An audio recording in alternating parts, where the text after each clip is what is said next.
salary. You're trying to educate us like we were the CEOs here. So why is it that all the public information has to be done on one by one? And why aren't we having a discussion of this? If there were options, if there were problems, this should be discussed with all of us. Because you're the employee coming to us to tell us how you're going to spend our money and to provide for our safety. And I think this is really an improper hearing. No, I understand that this is the process for receipt of comments, and there will continue to be an option to provide comments, even if you commented. Not if we can't see the comments. Ma'am, I understand that, and you'll also have the opportunity to speak to staff if you have additional questions regarding the permitting prior to the end of the comment period. Okay. I'm going to suggest to people who want to make public comment that they also copy the governor, because that's what I'm going to do when I rewrite my public comments. At this time, I'm going to ask if there's anyone who has not spoken who would like to come forward and sign the register and have an opportunity to provide a comment. Seeing that there is no additional individuals who have signed up to comment and no additional individuals who have come forward requesting to comment, I will now adjourn this public hearing for the purposes of accepting comments on the record. You will still have the opportunity to provide written comments through the March 31st timeframe and submit those on the permitting action. Do you have a question? Yeah. So just to go off what she said, maybe since you're adjourning, if we're supposed to talk to Mike Miller, is that right? Jason Miller. Maybe if you could come up and answer the questions in a public forum, since you're adjourning anyways. Well, I would have to talk to Mr. Miller and Mr. Murphy. Can we do that? Opportunity, but at this point, we're going to adjourn the hearing. Right. So if it's adjourned, Jason, can you answer the questions? You want to come up to the table? You can. No, I just meant in front of everyone. Because I think that's a Well, concern. first of all, I have to adjourn the public hearing for the receipt of comments. So that hearing has now been adjourned. Thank you very much. You have the opportunity to continue to submit written comments through the end of the public comment period. If you have specific questions regarding the permitting after the end of the public hearing tonight, you can speak with the individuals about getting those answers. Thank you. And understand it. So is there a way, what would be the route if we wanted to change the way the public forms were posted if there was information? Hi, I'm Cal Winter, I'm with Jason. If y'all want to come up and talk one-on-one, we'll talk in an organized manner afterwards. But because we're in the public comment period, we're not having a formal discussion where we're going out and just taking random questions from the audience. If you have a specific thing you'd like to talk about, you come up and talk to us, then we'll try to talk you through what your question is and try to answer the question to your satisfaction. One of the things that y'all might just try to understand for a moment is that we don't hold a public hearing in this manner because we made it up this way. We have to follow very specific procedures to make sure that the applicant gets due process, that everybody who is participating has an equal opportunity to be heard and to be able to voice their concerns, or maybe if they're going to voice their advocacy for the permit, they're able to do that as well. But we are following a format that's been laid out for us under statute and under regulation. I understand for people who don't do this for a living, it's fairly awkward, but this is something that we're working with because these are the rules that we have and were given to us to start the process with. So if you've got a question, we'll sit down, we can open up the plans and specs. One of the concerns that y'all have had, a number of you have said some things about why are we not exploring alternate technologies. One of the things that you might want to consider, and you can look through the state law if you want to see this, we don't have a specific authorization to demand an alternatives analysis for something like this. If somebody comes to us and says, we're proposing a new business, here's the activity we propose to engage in, we have to evaluate that proposal on its own merits. We don't have the authority to require an alternatives analysis, and we don't have the authority to turn around and tell Dominion, you wouldn't have a problem with gas if you just burn more natural gas. This is not an issue. This is not an issue of state employees being able to do what they want to do. We're very limited in what we are able to achieve through the permitting process. Our authorities are narrow and they're enumerated. So what appears to be a lot of Byzantine activity on the part of y'all is simple procedures that are set up so that when we ask if you have different people coming to the department with applications for similar activity, they should have some assurance that we're going to be following the same rules to process those permits. If you go to DMV, would you like to get a different form every time you show up? It's the very same principle. So The meeting's been adjourned though. we adjourn the meeting, so If we're, we all go up to the table. if you want to go up and take your questions one at a time. But what we're going to have to do is, we need to do this in a somewhat orderly manner, and we're going to need to vacate roughly 1 hour. Can I just ask one question? Yes, ma'am. I commented to DEQ before, and we had that on the website so we could read everyone's comments. Okay, you have a Why couple. didn't You have they a do couple that of things. this You have time? a couple of things we're talking about. You're talking about the town hall document where people comment online and everybody can see it. Right, that's one format. When people are sending in emails to us or they send in handwritten letters, we don't have the ability to just put those out on a web page instantaneously. We're working on getting that kind of technology, but we don't have it today. But why didn't you just set it up that way so that you could just comment right online the way others have done? I know we do that with proposed regulations, but I know we haven't been doing that yet with our draft permits. But we've got a number of people in the room who've heard your question. It's certainly something we can talk about. I just want to say one thing. I can understand that your hands are tied because I read the uranium study that the National Science Foundation was forced to do, and you are given certain parameters. I understand that, and maybe the problem is that it isn't so much that we should be talking to DEQ, that we be talking to the people who design these regulations, and the governor will say why aren't alternatives looked at, and maybe that's why everything costs so darn much money in Virginia, and it's very ineffective because we don't have the alternatives, which any decent company that does an acquisition corporation would be doing, looking at choices and alternatives, and we don't give our own state branches the right to do that. We dictate to them how they're going to analyze. And that's another problem probably with the SEC. And one thing you might consider with every single regulatory program DEQ has, we derive our authority from one of two places. We're either looking at a federal regulation that's been delegated to the state to handle, in which case we are bound to follow what the federal government tells us to do and how to do it, or we're acting on a statute that's been enacted by the General Assembly and signed by the governor, in which case we have to follow those rules. We don't have the ability to make things up as we go along, and I don't think we really would want a world in which we did. No, but maybe our problem is that we have to see why those regulations are so sore to begin with. I understand you can't say, you have to do this, whatever, but can you say this isn't means, like, that there's a better method when we reject this? When we look at the landfill, we're looking to see whether the proposed activity, for example, if we're talking about Johnny Martin, we're looking at how thick is that, how well does that plastic prevent things from going through. That's really what we're looking for.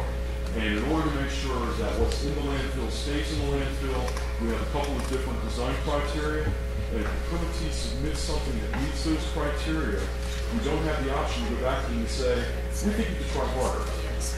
If they submit a permit, if they submit a complete permit application, we are required to act on that application and put it through the public comments process. So right now it meets the criteria. It meets those criteria. So we've received a number of comments. We've received a number of comments from you regarding, particularly on the space, that landfill liners are not adequate. Okay, we can evaluate that comment within the frame of we have a permit regulation that we have to follow. We have to make sure that we can address your comment within our permit, and we have to make sure that by addressing your comment to your satisfaction, we're not violating the regulation or the statute that give us the authority to process the landfill permit. We'll talk to some people. I'm not aware of this technology and what its applications are, but we'll take a look at it and we'll evaluate it. Whether the Dominion chooses to come back to us at some point and say, hey, we'd really like to use this for permit people site, that's their choice. That's really their decision to initiate that discussion, and then we would have to evaluate it. But I'm not sure we even have criteria by which to evaluate the self-standing procedure, so it would be improper for me to comment further on it right now. Can I ask one? We've got a number of you who have expressed an interest in it. We certainly have that recorded. I've written it down. I know the report reporter has it on his record. It's something that goes better. also. And we've gotten written comments that are submitted. So we'll take a look at that. But for those of us who may not necessarily be familiar with that technology, it would be improper for me to try to comment on that on the fly.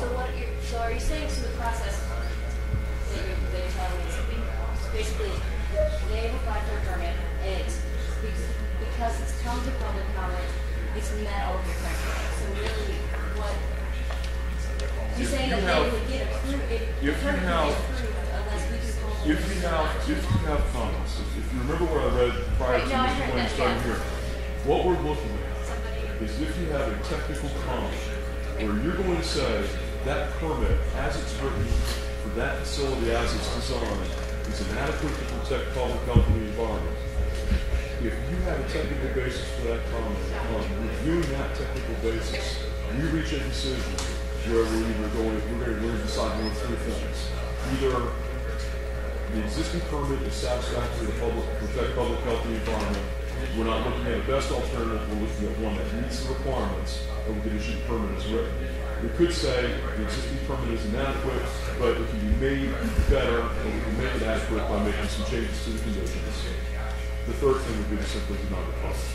But we haven't gotten to that point because we've got some more period of public comment to get everybody else's comments.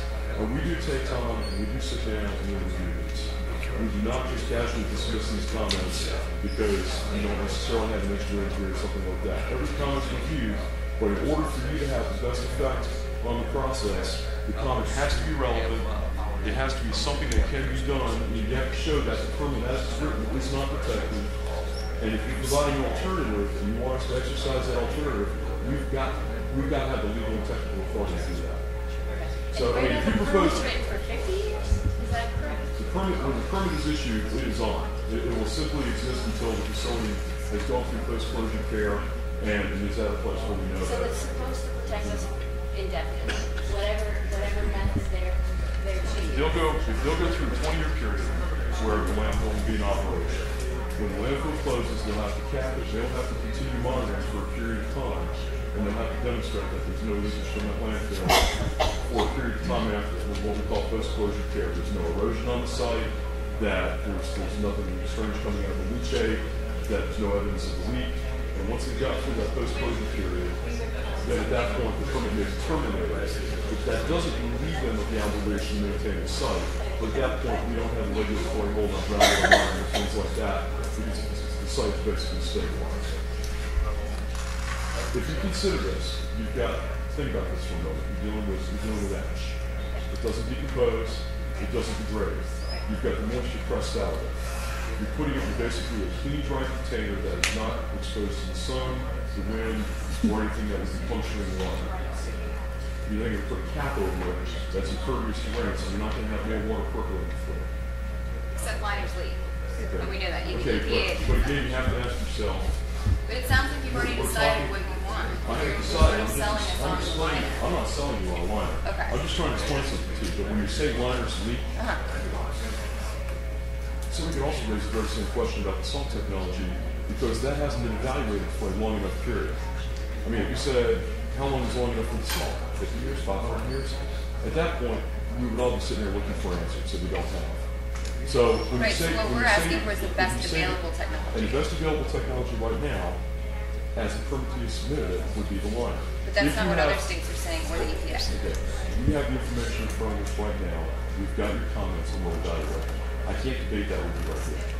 When they apply for this permit, do they also have to apply a plan for the worst case scenario? Who cleans it up when they decide to lease after the 20-year period? Is it the taxpayer? They have to submit They'll have bonding for that, but I can't go into details on that. I don't know that off the top of my head. Is Dominion here? Can they go into the details? Is Dominion here to answer this question? You're Dominion, right? But we're not going to ask them to come up. Can I ask one more?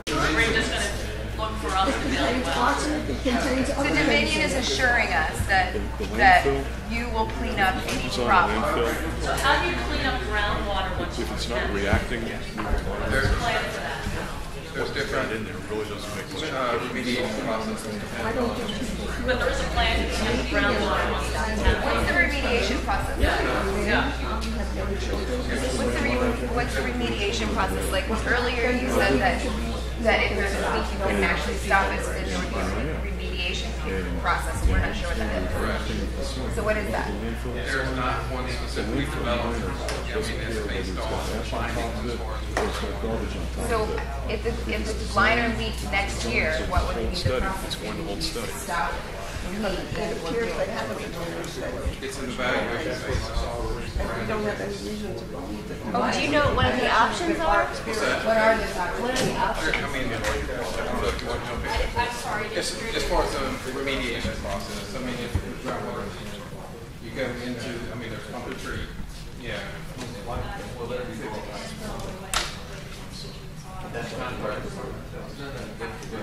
Yeah, can you give us some ways of how the menu would address it?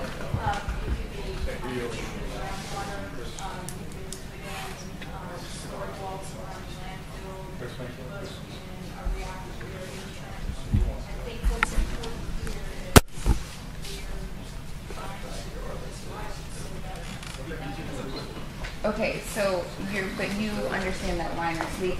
The gentleman earlier talked about the seams, and we haven't heard anything coming on that specifically. We're not hearing the best available technology, even you're using the language state of the art. So I'm like, what? All the seams are in the specifications there as far as the Okay. Did you at any time consider the soft stone process that's being used in the power plants in Maryland? And they're containing it on their company property so that it never becomes a liability for taxpayers? Dominion's not familiar with the salt stone I process. personally am not familiar with it, but that's not what I do. Who is the person that we can contact? Who does I that? think you've passed along that information to the right people. Do know. Excuse me. No, she I doesn't. personally am not familiar with the process. I'll be happy to share the information with those that continue the evaluation. Thank you. You work for a mortally bankrupt company, and you can't say excuse me like that. I understand you disagree with it, but you do. It's